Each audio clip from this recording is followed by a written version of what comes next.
Good evening, I'm Guy Schoen. COP29 is over. The $300 billion climate finance deal is done. But what will be the legacy of the event being called the Baku Breakthrough? Well, joining me in the studio to discuss this, as always, is our very own AnewZ. But before we dive into the detail, AnewZ's Louise Miner takes a look now at the story of COP29.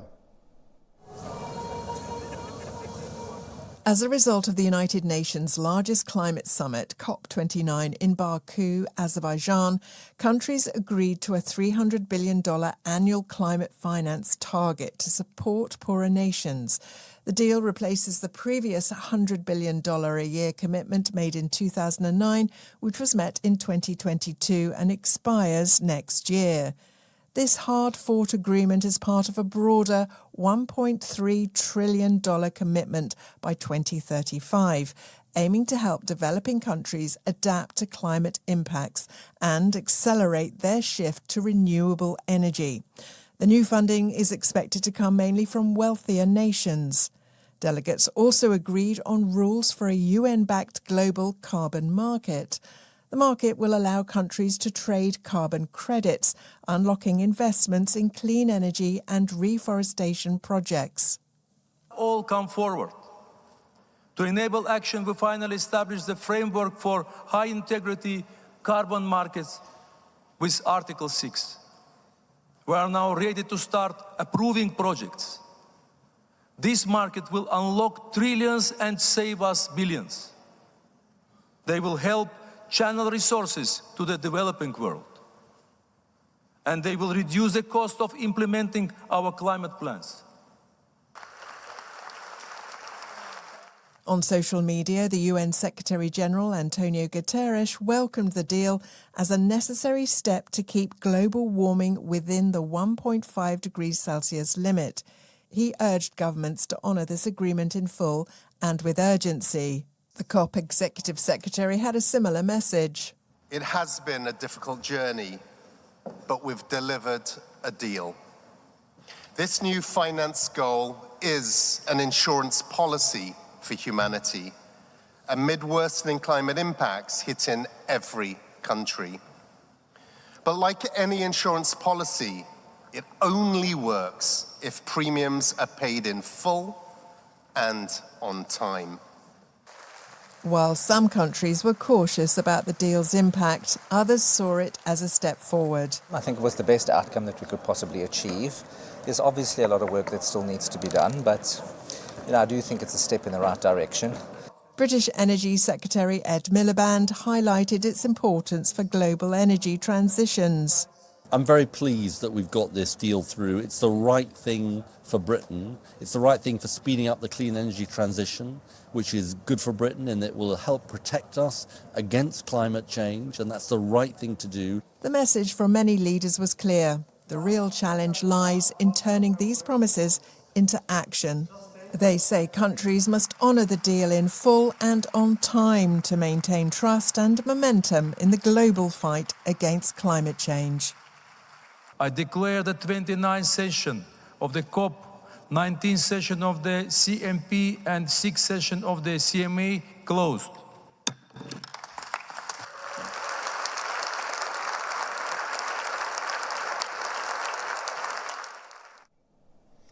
AnewZ, a lot in there. The climate deal did get done, the climate finance deal. Carbon markets unlocked.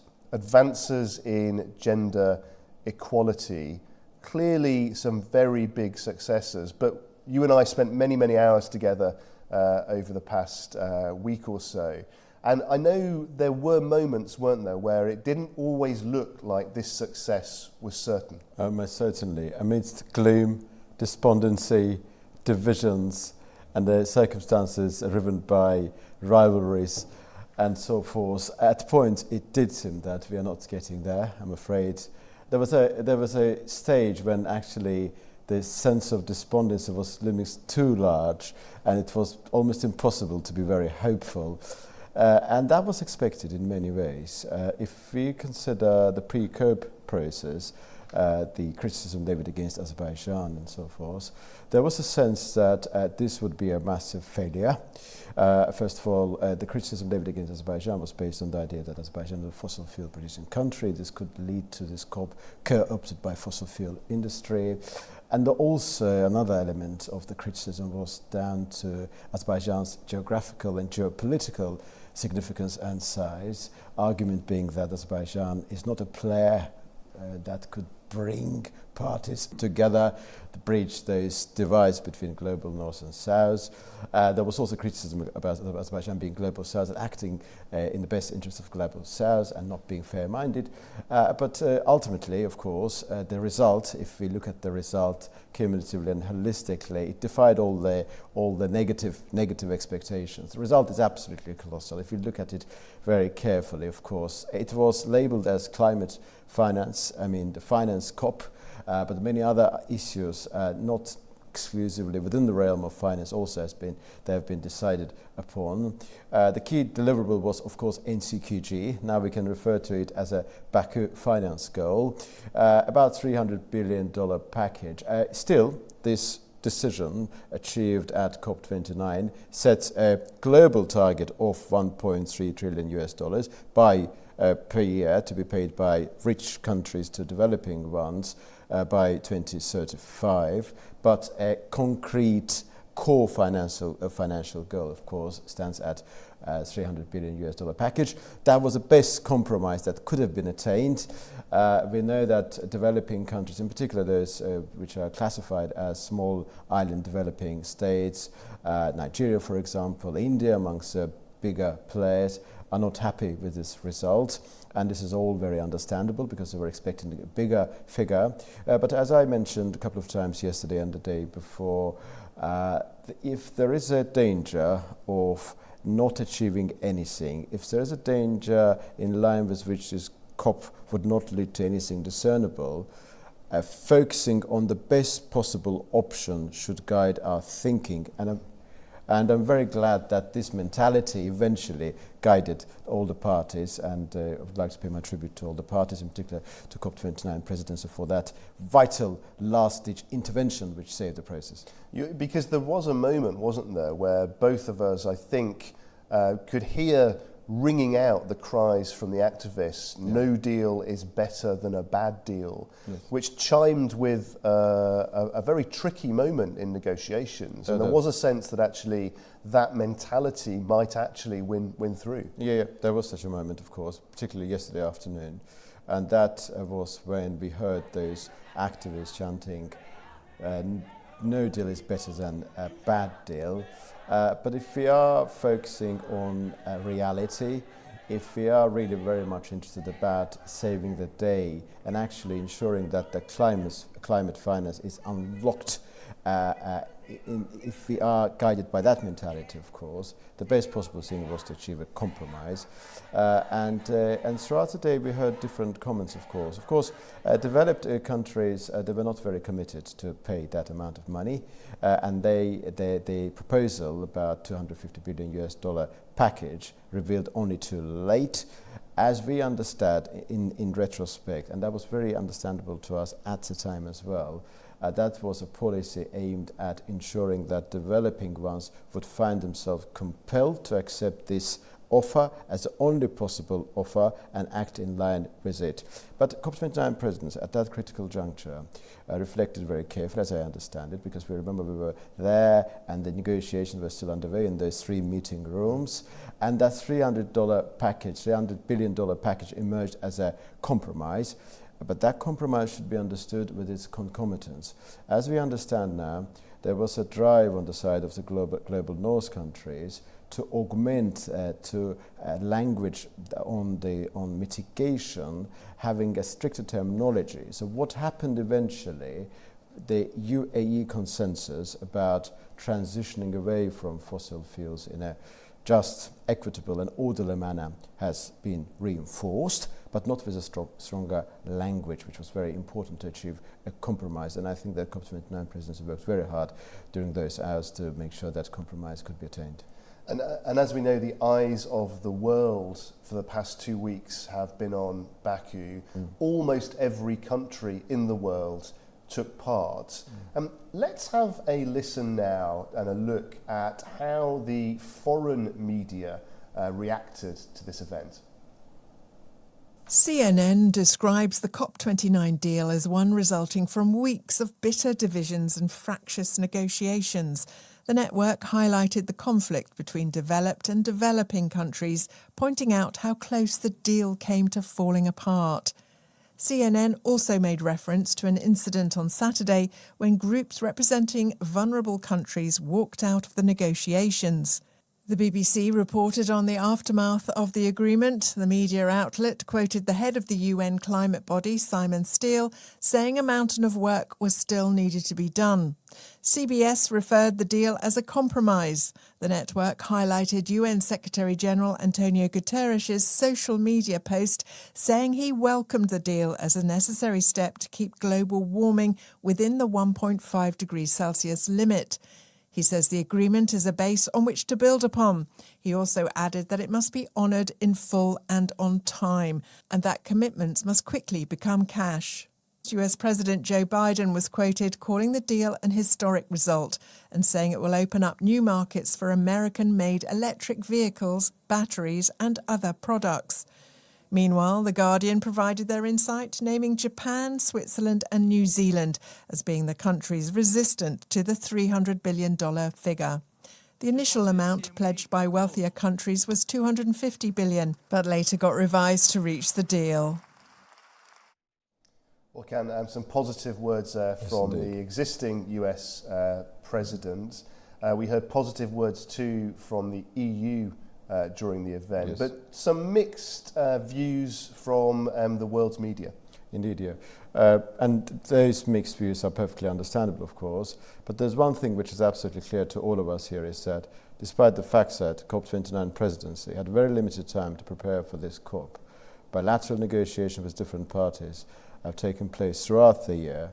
The landing zones were established, as a result of which we had success on day one.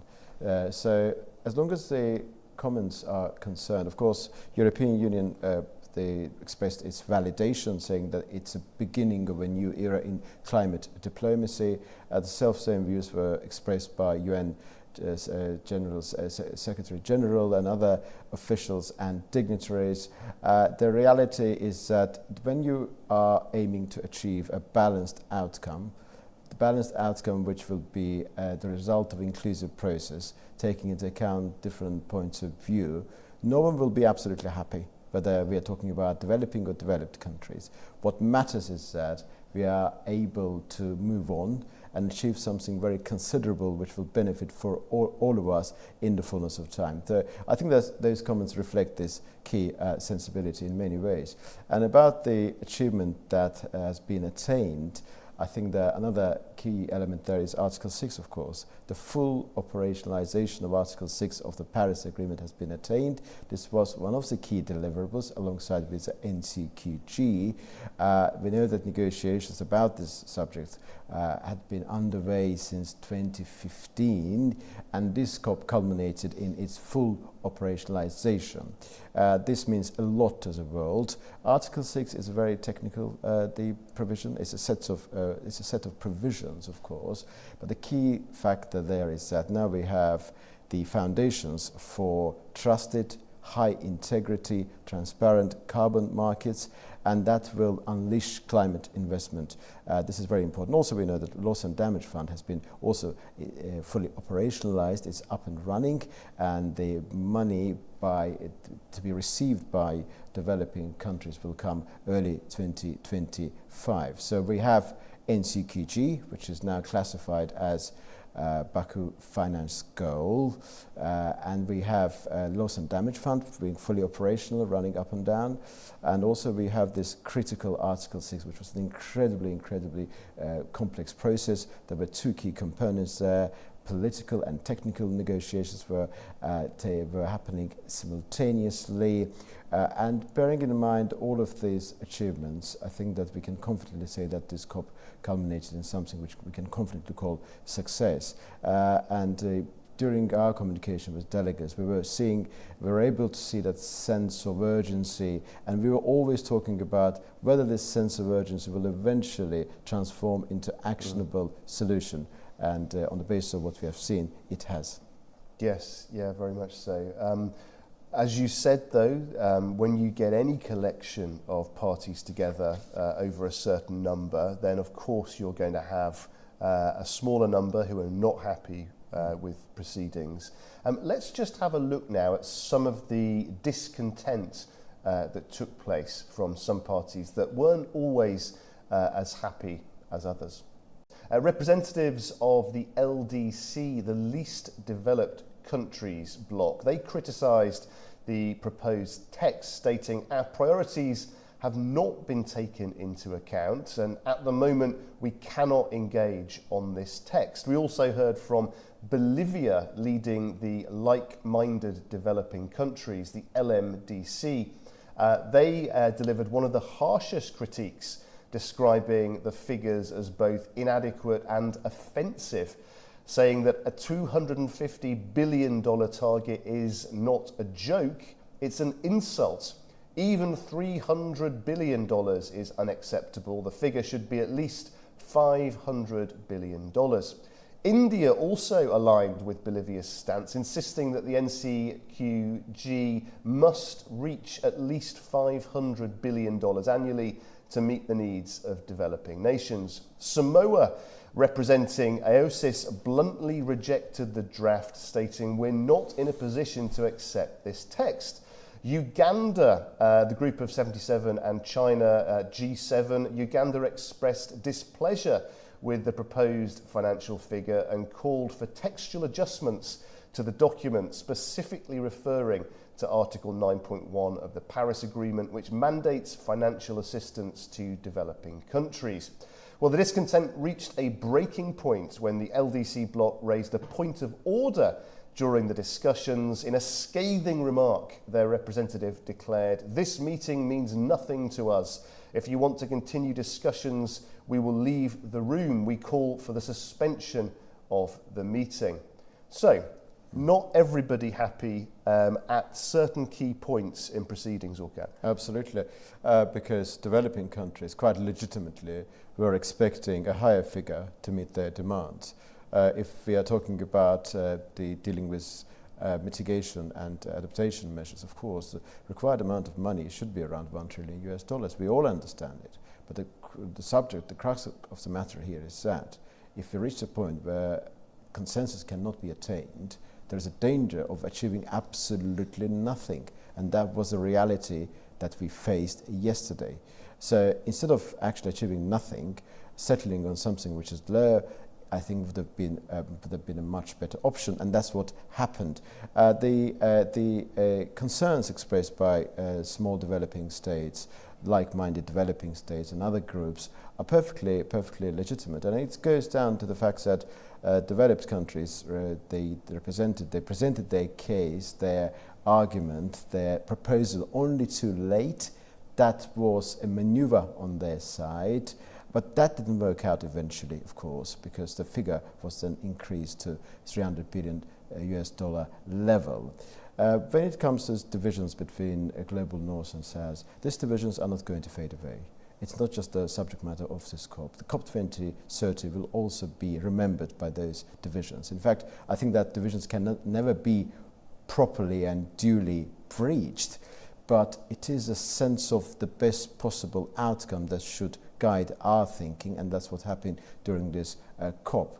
In the light of what has happened, I think that bearing in mind that the language on mitigation has not been changed, has not been reinforced, some of those fossil fuel producing countries should feel content about this subject. As long as the case of small island developing states are concerned, I think their case has been re-emphasized throughout this COP. There was a summit dedicated to small island developing states. Their case is extreme. They are facing existential crisis, and specific innovative financial mechanisms to help them get out of the situation have also been discussed. So by and large, all things considered, when we look at the grand scheme of things, they have also achieved something considerable during this COP as well. Because when you're focusing on one particular element of acrimony, one particular speech wherein everything looks very gloomy, you cannot possibly have a proper vision of the larger landscape. Those comments are perfectly valid and legitimate, but they're only one element of the larger puzzle. Well, as well as the recriminations, the negative reactions, there were, of course, many achievements which took place, which were achieved here at COP29 in Baku. Let's just take a look now at some of the things that were achieved over the last 2 weeks. I declare the 29th session of the COP, 19th session of the CMP and 6th session of the CMA closed. The UN Climate Change Conference in Baku closed with a new finance goal. After 2 weeks of intensive negotiations, some 200 countries reached an agreement to triple public finance to developing countries to $300 billion annually by 2035. Work together to scale up finance using public and private sources to the amount of USD 1.3 trillion per year by 2035. On the issue of green energy transition, the International Energy Agency expects global clean energy investment is set to exceed USD 2 trillion for the first time in 2024. Among other achievements, an agreement was reached on carbon markets, making country-to-country trading and a carbon crediting mechanism fully operational. Transparent climate reporting made big strides forward. 13 parties have submitted their first biennial transparency reports: Andorra, Azerbaijan, the European Union, Germany, Guyana, Japan, Kazakhstan, Maldives, Netherlands, Panama, Singapore, Spain and Turkey have led the way on transparent climate reporting and set an example for others. With the Baku work plan, COP29 took a step forward to elevate the voices of indigenous peoples and local communities in climate action. Countries also extended the enhanced Lima work program on gender and climate change for another 10 years. Besides world leaders, more than 55,000 people attended COP29 to share ideas, solutions and build partnerships and coalitions. Orkan, thank you as always, not just for tonight, but also throughout the last 2 weeks for providing your exceptional analysis. And thank you too for tuning in and being with us, not just tonight, but throughout this event. Well, after marathon talks here in Baku at the United Nations Climate Conference, countries did make a $1 trillion deal on climate finance in the early hours of Sunday. The developing countries are set to receive $300 billion per year by 2035 to help them fight the impacts of climate change and shift to a greener energy system. Thank you for joining us tonight and throughout the last 2 weeks. Please do stay with us on AnewZ for many more stories, news and analysis.